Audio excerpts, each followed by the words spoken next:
Welcome everyone to Wisdom's Chats, and good to have the good old faithfuls. I don't know if that's a good thing or I don't mean old, I do mean good, and thank you for being faithful. So so we're picking up Edward's yesterday he picked up from what Trevor was saying, this thing of extraordinary, ordinary people.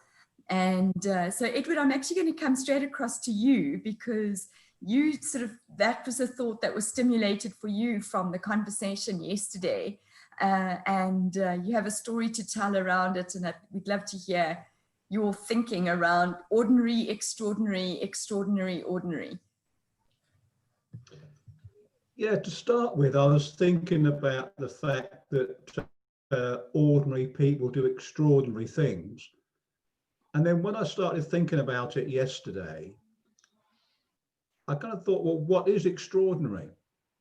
And then I remembered a quote from a guy called Lassie Viren, who was they call him a distance runner, but in the world of track, distance means 5,000 meters or 10,000 meters, so completely different from my world. But Lassie Viren was Finnish, and he did something that no one else ever did until just recently. He did what they call the double-double. So he won gold in 5,000 meters and 10,000 meters in the 1972 Munich Olympics. And then he did exactly the same thing 4 years later in the 1976 Olympics. And he was the only person to ever do the double-double until just recently, when Mo Farah, a British runner, did it in the 2012 Olympics and 2016 Olympics. So I think you can say that's pretty extraordinary. But Lassie Viren said that dream barriers look very high until someone climbs them, then they're not dream barriers anymore. And I think that's so true, isn't it? What seemed extraordinary once then becomes the ordinary. So maybe, motor cars once were extraordinary. Now they're not. So yeah, and then I went on Facebook, and I belong to an ultra running community on Facebook, and there's about 40,000 members of it, which I found staggering, because when I first started doing ultras, there were about maybe less than 4,000 people in the UK that ever run an ultra. Okay, the group is international. And on there, someone said, is David Goggins the greatest ultra runner ever? And it created a huge amount of debate. And I suppose David Goggins is probably the most self-publicizing ultra runner, but his achievements aren't that remarkable. He's run about 60 ultras, which is nothing fancy. I should imagine there's plenty of guys in South Africa who have run more than 60 ultras. He's won quite a few 100-milers, but he's only ever come third in a thing called Badwater, which is a 135-mile race through Death Valley. And then other people came on and said, well, no, Scott Jurek's much better than he, because he won Badwater 3 times. And then someone else came on and said, well, no, because Carl Meltzer, he won Badwater 5 times. And in this group, I'm so ordinary. It's unbelievable. I'm nowhere near those guys. But from without of that group, my friends who I meet locally running think I'm extraordinary because I've done comrades. Whereas in South Africa, that's ordinary. So this whole thing about extraordinary, ordinary, I think it's all about perspective and all about timing, because once someone's done something, it's then not so extraordinary. And those are my sort of ramblings, really. I couldn't get a grip on it. I couldn't get a grip of where I wanted to go with it. But it is about ordinary people can do extraordinary things, but the extraordinary sometimes becomes ordinary, And if you're part of that group, what seems ordinary to you is extraordinary to other people. So a sort of, yeah, a bit of a ramble there, sorry. There's nothing to apologize for, Edward. Your rambles are certainly a lot deeper than most people's kind of deep thinking. So thank you for your ramble. It was a great way of getting us going. And I was sort of started writing in the chat what the discussion is about, but you've made it clear. So I'm hoping that Steve, and looks like Ivan's joined us from holiday. Yeah, it's made it clear for us, so we know. Hopefully, Steve, you know what we're talking about now. Fantastic. Jasper, what are your thoughts about extraordinary, ordinary, ordinary, extraordinary? It goes backwards and forwards. That's what I exactly as Edward's described. Morning. Yeah, and congrats to Steve. I think you've been married quite a few years now. I follow the Facebook there, and welcome back, Ivan, just popping in there from his holiday. And I think just to get us in the mood, if you're close to a computer, or you're obviously close to a computer, because Lee doesn't want to share any of the photos, so you can share some of the photos. Then that will make my day extraordinary. Yeah, I think the whole thing when it came up yesterday is really just a play on the words. And I remember in some of the sessions that I attended playing around with this theme. It's about an ordinary person to do something extraordinary. And I think Edward is quite right that depending on the context in which you find yourself, that can be construed as ordinary until you step out and become extraordinary. And I think in that sort of group that Edward described of the people who do these very serious ultras in very adverse conditions, in the end, and I remember Bruce Fordyce, who did the Comrade several times here in South Africa, sharing some of his stories. But that the difference between the ordinary and the extraordinary is sometimes extremely small. Some of these athletes that win, they win by seconds, or in the context of the Comrades, maybe by a minute, but thought about, in the context of an 89-kilometer race, a minute means nothing. It could have gone either way. So I think history records the wins, but it doesn't record much of the near wins.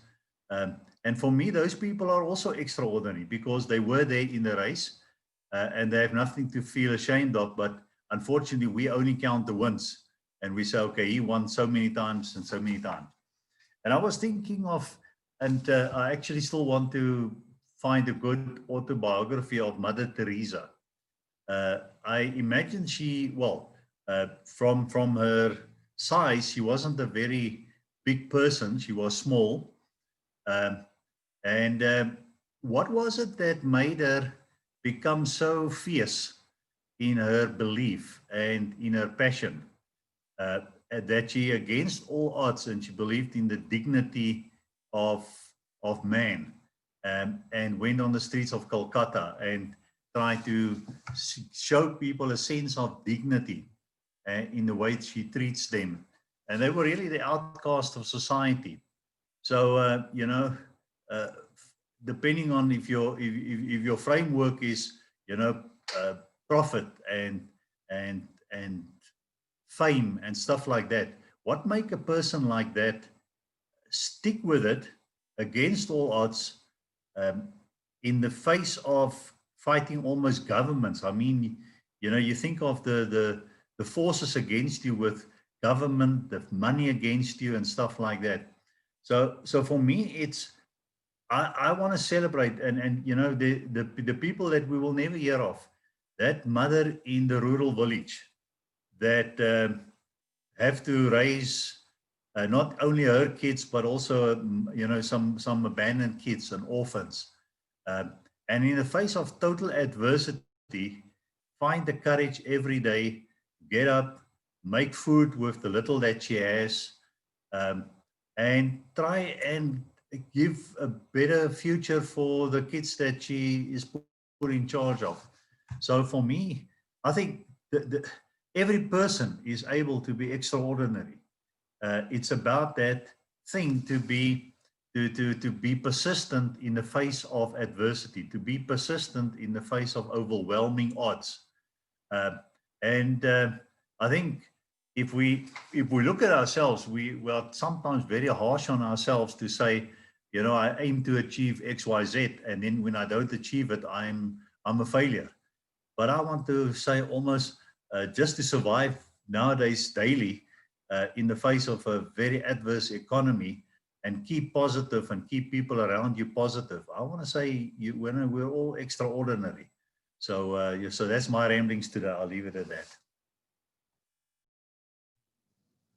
Thanks, Jasper. Also just adding such insights. So thank you. Thank you. Renee, what are your thoughts around ordinary people doing extraordinary things?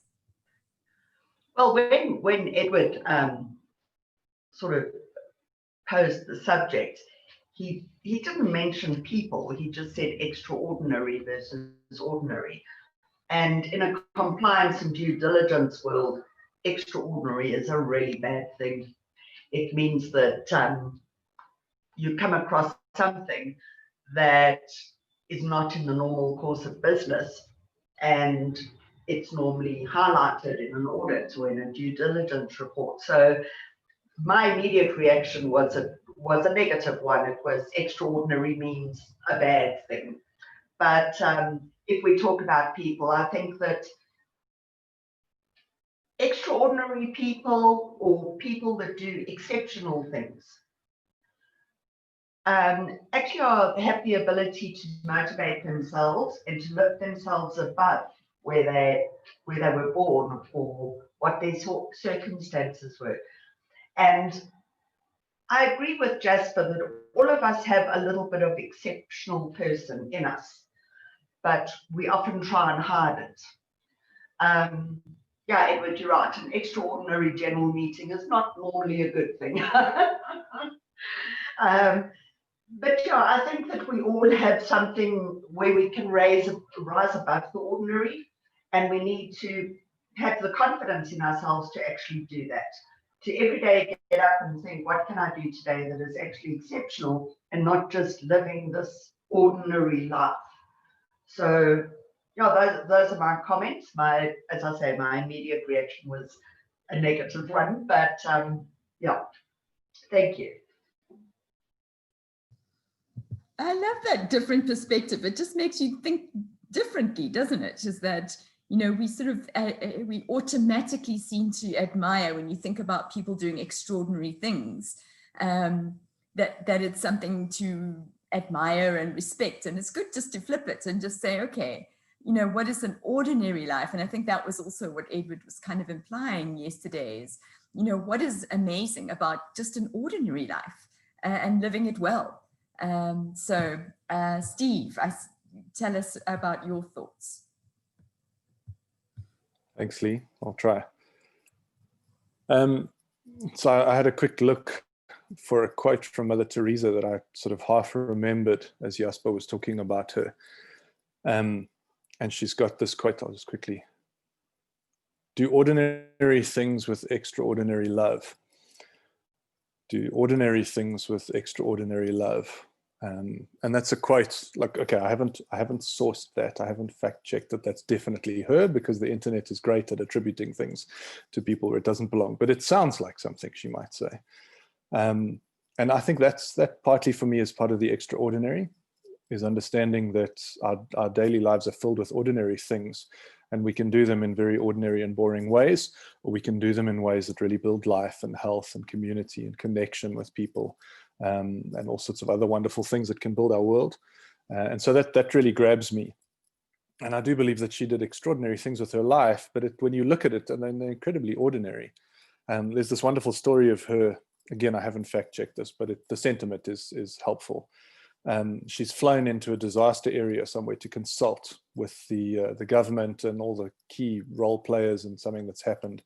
And they put her on a stage in front of a microphone, and now she's going to address this whole collection of very important people and how they're going to fix the problems that they've just faced. And so she walks up to the microphone and takes a deep breath, and then looks around and walks off stage and comes back holding a broom and climbs down off the stage and goes to a dirty area and starts to sweep. She doesn't say anything. And very slowly but surely the people get up and start to leave the meeting, understanding that that's the message. You've just got to go and get into the darkness and the muck and the mess and start to figure things out. And I think that's something that I would love to hold on to for my life, is I could just do these simple things, but do them with a view that they contribute to something bigger than just, you know, sweeping a portion of a hall somewhere. And the other thing I thought I'd share with you is I finished watching a documentary on one of my all-time heroes, Michael Jordan. I was a basketball player for many, many years and still occasionally get to when I get the chance. And I've looked up to him since I was 13 or 14. And I couldn't believe the human being that this documentary presented. It's on Netflix if you're interested.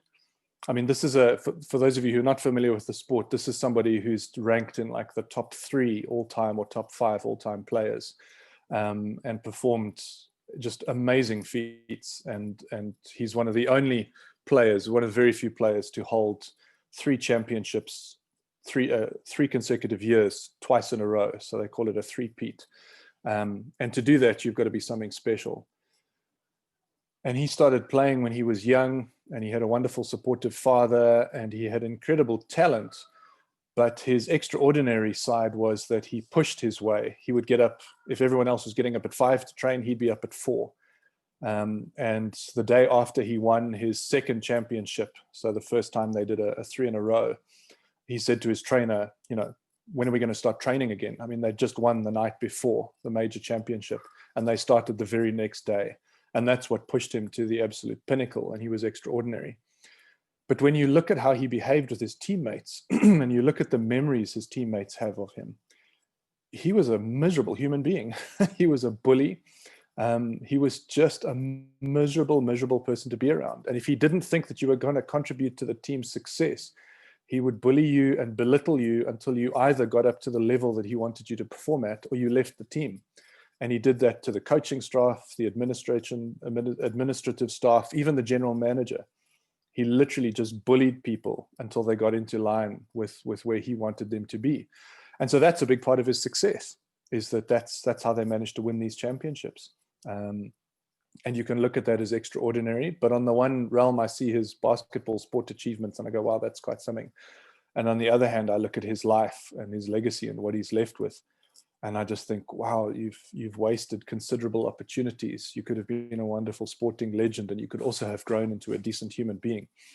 And there are these amazing points on this documentary journey where they pass him an iPad and they're playing an interview with someone he either played against or played with, saying something negative about him.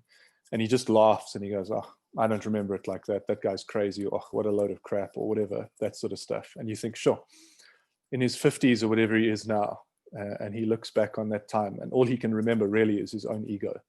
And so it's interesting to dissect the extraordinary life and find that there are pools of far less than ordinary. In fact, actually dysfunction and pathetic ways of being in amongst the extraordinary that myself as a 13, 14-year-old idolized. So anyway, there's some thoughts on ordinary and extraordinary. Good to have you back, Steve. We love it. Thank you so much. Trevor, what are your thoughts on extraordinary, ordinary? So I love going to the bush, and just a great time to not be doing what you do every day, which is ordinary. You're not in the traffic, you're not seeing clients, you're adding to what you don't do. So it's that additional thing that makes the ordinary extraordinary. And then you go out on a game drive, and you've done the game drive a number of times. You know the road well. You're having your ice cold black label, or in Ed's case, a castle, and you turn the corner and you go into something you've never seen before. You go into a hyena kill. And when you're there, you realize this is not ordinary.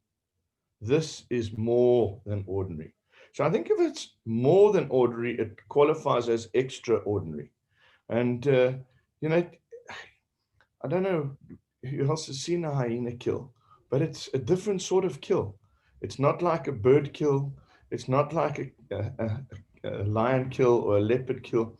It's extraordinary. And these animals themselves are just not like any other animal, which makes them a little bit different. But so last night, we have a special here in our Bushveld complex. We've got a beautiful restaurant.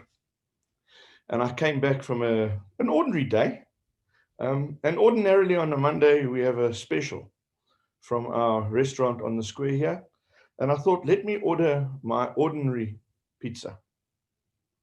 But last night, I put more on my pizza than I normally put on.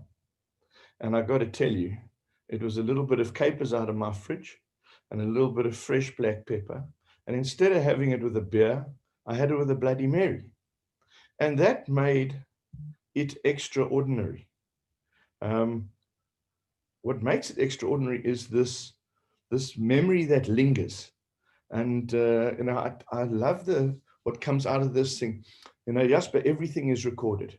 So second place is recorded, third place is recorded. In Comrades, the top 10 guys get medals.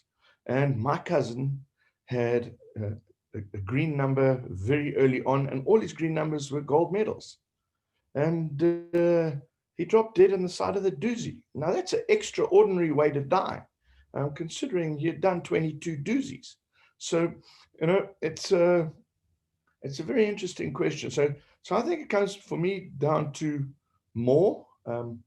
So extraordinary, extra, maybe the extra is more, and the memory that the different to what's traditionally accepted or expected, leaving it a bit unique. So, you know, we're all extraordinary and unique. We have this DNA of our own. We have our eye print and our fingerprints, which is our own. So we are all extraordinary. But there's only ever been one oak that's died and come alive a couple of days later and then left the planet and left an indelible footprint of a word that was used earlier, of love.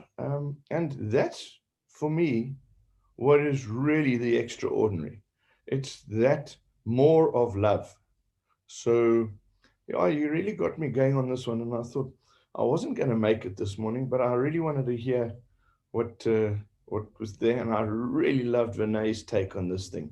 I've got a compliance audit next week. I think it's going to be extraordinary because I haven't done any of the stuff I've got to do because it's Christmas, which is an extraordinary time. So yeah, it's the ordinary being done a little extra, the extraordinary, the unique, which we all are, with a little more love. I don't know. I'm just so confused. And here it is. There wasn't a question either. So Ed, I'm still looking for the question.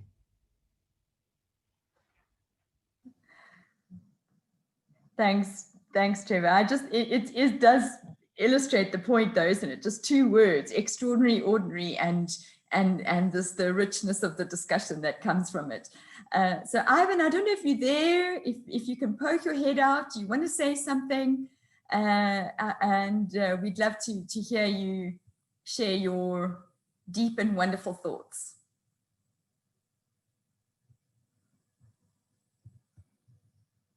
Maybe he's just checking up on me. Ivan's not on audio, Lee, if I look in the participants. Yeah, I'm so also not seeing that he's on audio. So say maybe he just was just like, just make sure this is actually happening while I'm away. Maybe his phone is so used to the ordinary that it just dials in on its own date. Dials in. Lovely. So I do want to read, Trevor did send me a message that I must read. Lee, my input for today. I believe that we, humankind, are all ordinary people with the potential to do extraordinary things. The key word being do. The difference between ordinary versus extraordinary lies in the action one takes to make a positive difference. Does that sound like Trevor? Yeah, so yeah, it's about what we do. So I've sort of been, I also have sort of rambling again. You kind of think it's a straightforward thinking process, but I also took me down a number of thinking, because I first of all wanted to, I did some research, went on and, what are some extraordinary things ordinary people have done. And there are just these amazing stories of, and just so inspiring. So that was one thing. And then I thought, well, who are people that I know? It doesn't just have to be on internet, some other place, who are people I know that are ordinary people who've done extraordinary things. And I thought about my brother-in-law who somehow the Japanese embassy, there was a message that he got. It wasn't intended for him, but he somehow got a message that they wanted to deliver a mobile library full of school books. And he said, okay. He just put his hand up and he said, okay, I'll take the delivery of it, and I will make sure that it has a route around the schools in Davyton, which is a township just outside Benoni. And subsequent to that, I don't know, 15, 16 years down the line, there's dozens of these mobile libraries now doing the rounds in townships around South Africa. And this unsung hero, and then I was thinking, well, do you have to do something? We've been talking about this, amazing something that's outside of the norm. And I was thinking about a friend of mine who lost his wife to cancer in the middle of COVID 4 months ago, and has two teenage daughters, two teenage children, a son and a daughter, and how he's picking up his life in the midst of grief, real grief and pain, and a whole new life.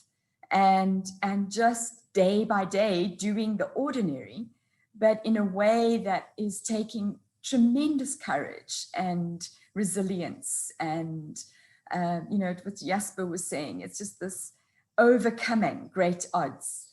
And then yesterday, a young chap that I've been mentoring as an entrepreneur in one of the townships around us, he's 27 or 28. He's just recently got engaged, and there's lots of responsibilities in his culture and in his fiance's culture that is demanding a tremendous amount of responsibility and finances, and how he's finding his way from absolute poverty so throughout COVID, his whole business collapsed because of COVID, and he started selling paraffin, and he earned enough money in COVID to buy himself a bakkie. He went all the way down to Cape Town to take delivery of it, drive it back, and it's just somebody who's just got it's that grit, that determination, that's something that pulls you out. And then the last thing I want to just end off with is, Trevor was saying, maybe it's also just the memories. Maybe and I've had the privilege of taking some funerals and also being at funerals. And I listen very carefully to what people say about the person that's died and the memories that are left behind, because this is what rises to the surface at the end of someone's life. And I'll never forget this one particular lady who I knew. And she definitely was, she would never have stood out in a crowd. She just got on with her life. And her family described her as an ordinary person. But the thing that stood out for me, and I still remember it, is that she was the kind of granny who climbed trees with her grandchildren. And I just have this picture of this 50, 60-year-old lady climbing up and playing with her kids and with her grandkids and the memories that she's left for those grandchildren that will be forever implanted in their minds. So those are my ramblings about extraordinary, ordinary. And I guess so what I'm leaning towards talking about tomorrow is, and picking up maybe a little bit on what Steve was saying about Michael Jordan, is what is it about being extraordinary? What is it about being extraordinary? Is it achievement? Or is it your intention? Is there an intention? And so I think that's, I'd really like us to play with this idea of, is it the external that demonstrates your extraordinariness? Or is there something about who we are internally that makes us extraordinary? And so what is it? Maybe it is a contradiction, but anyway, so let's have that discussion. Let's hear your thoughts tomorrow around achievement versus internal growth or internal intentions. So I would love to hear your thinking around that. Anybody want to add anything? We ready to go? Have an extraordinary day, people. Have an extraordinary day. Extraordinary day, absolutely. Thanks, Trevor. And thanks, everybody. We'll see you tomorrow.